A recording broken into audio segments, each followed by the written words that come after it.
I want to get your take as the filmmaker studying this.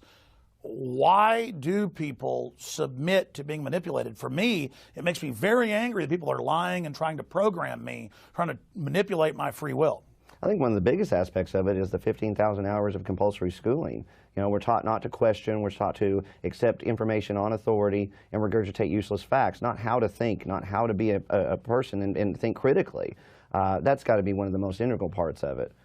I mean, really, you know, from my perspective, especially coming from the military background, is that we control ourselves through societal pressures and peer pressures not to go outside of the box, not to be a critical thinker, but to just accept the status quo and go along to get along, not rock that boat. And so, you know, that's what you see in the military, especially, and the rest of the world, is that we're really all policing ourselves for the globalists.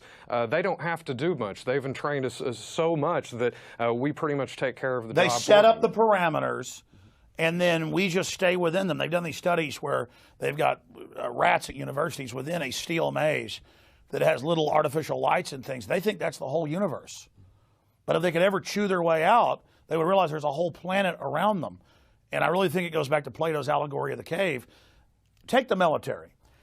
I find because there's discipline and things in it, people that come out of it and wake up are some of the best folks to work with. But at the same time, those that never wake up are some of the worst and become the enforcers because they are put through sleep deprivation. They are brainwashed. They are yelled at. They are conditioned. And if you look at cult programming, that's what it is. But I guess the Germans did develop in Prussia what is our modern military system, and they admitted it was a brainwashing system. Absolutely, and that's what you see in our school systems too. I mean, they've just taken that and rolled it right into there, and they treat our children like they're military people. They're training to go to war, and that's probably exactly what they're hoping for.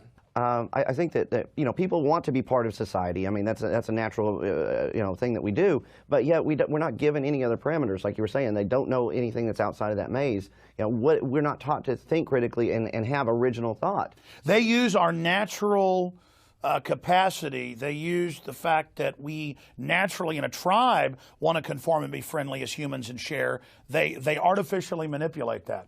Yeah, later on in the film, you'll hear Eldon Taylor actually say, you know, at some point you have to ask yourself, when was the last time you had an original thought? And I think that is what a lot of people, it keeps them in that level of control.